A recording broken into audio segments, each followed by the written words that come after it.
Hey, my name is Emily Bolster. I'm 30 years old, and I currently live in Durango, Colorado. I live with my husband, my 8-month-old baby, and my dog.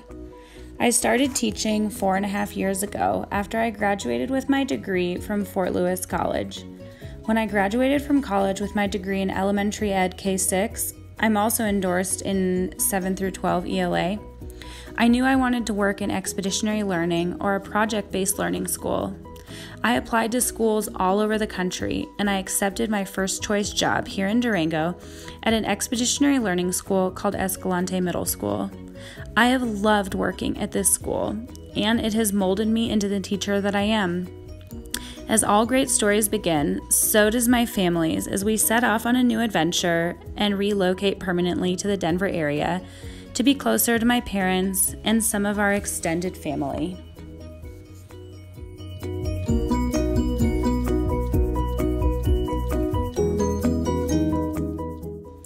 Why am I a good fit for your school? How does my experience in personal philosophy that supports problem and project-based learning reflect my day-to-day lesson design and unit structure? What was my best day of teaching in the last year? As I begin to think about answering these large and loaded questions, I started thinking about their function. I thought about the purpose of the Harmony K-8 school and the purpose of the question. A STEM school aims to get its students ready for the 21st century and all of the technological demands that come with that. A project and problem-based school aims to educate through the exploration of questions. So I think that the best way to begin is with that device, that thing, that technological extension of me that has been witness to how I have evolved as an educator and can speak to my values.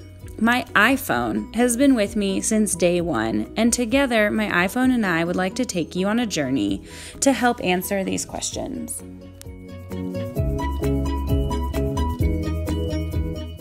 Outstanding teachers all have one thing in common. They have strong and powerful relationships with their kids. Effective teachers have classrooms with procedures and routines that students own. Anyone can ask these kids about their teachers, and kids will tell them that outstanding teachers make them feel like they are missed when they aren't at school, like they are safe and wanted, and that they are an important part of their classrooms. Outstanding teachers make students feel like they are capable of reaching lofty goals and help give them the stepping stones that they need to reach those goals. An outstanding teacher will teach things that are relevant, motivating, and interesting to students. Lessons from outstanding teachers are authentic and engaging. Outstanding teachers ensure that all students are learning. They don't settle for less. They hold their students accountable. These magical teachers are selfless, and it radiates in the classroom. Outstanding teachers collaborate well with other teachers and are student-oriented and driven in their professional conversations. Great teachers communicate well with parents and involve the community and parents both in student learning. They are motivated as learners and continue to pursue education for themselves because it betters their students. Outstanding teachers are cheerleaders, they are role models, therapists, nurses, friends, party planners, and even educators.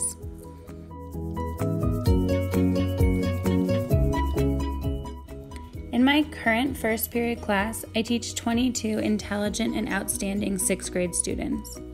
Of those 22 students, 4 are reading at grade level. Of those 4, 2 are reading at an 8th grade level.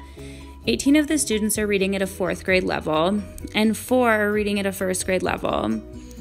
I have kids with an IEP in that class, students labeled as ELL, and GT in that class. Out of 22 kids, 9 of them were born outside of the United States. Every day I teach these 22 kids through the same guiding question. We ask ourselves, how is citizenship used to shape our world? Through this lens, we read novels, have guest speakers, go on field trips, and engage in real-life topics that are engaging to all students, regardless of their skills and abilities. While some students have read 3 novels and are working on one 6-paragraph essay, others have read 1 novel and are working on 1 argumentative paragraph. Regardless of student skills and abilities, with an engaging topic, relevant issues, differentiated lessons, communication with ELL, GT, and SPED supports, and with plenty of scaffolding and structures, Small group instruction as well. We can reach all 22 students in one class. All of my 22 students are showing growth on their benchmark assessments. Even more important, all of my 22 students can't wait to tell anyone who asks what makes a positive citizen, why people should care about citizenship, and what we have learned from characters in novels and informational texts about positive citizenship. Quote, examinations are one very effective method of training the willpower. I wouldn't miss them for anything, Hans said. But I'm equally certain that the project chosen by the boy, carried through with purposeful tenacity to a well-defined goal, can tap hidden reserves of the mind in a way that an examination can rarely do. End quote. Author, Kurt Hahn, the founder of Outward Bound and Expeditionary Learning. My most rewarding day at work in the last year was attending our school's celebration of learning. I was 9 months pregnant, but forced my entire family to attend the event. Our school's COL, or Celebration of Learning, is the culmination of all of the hard work that the students put into their learning, their projects, and their education all year long. It is a time for students to feel proud of their exemplary work, to speak to the process and their growth, and to have a professional and authentic setting. I am pictured with Vicente Arellano at last year's Celebration of Learning. Vicente struggled with letter reversals, was reading at a 3rd grade level, and comes from a family who speaks only Spanish at home. He came to school every day and tried hard. He enjoyed books we read, and he wanted so badly to do well on his final product. Vicente showed up to school, eloquently presented his complex thinking, stayed after school for our celebration of learning, and then Vicente took public transportation home that evening. His family never made it to the event. This story isn't about how I changed Vicente's life forever, because I might not have.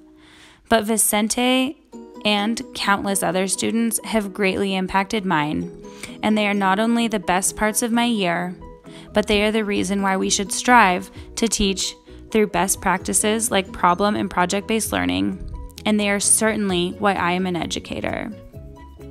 My device that has been with me from the start is filled with countless other photos of kids, the lessons, the summative demonstrations of learning, and yes, even Snapchats and TikToks with kids. But what I hope that you were able to take away through diving through my photos is a sense of who I am as an educator and the values that I hold close. For those reasons, I think I would make an outstanding educator at the Harmony K-8 school.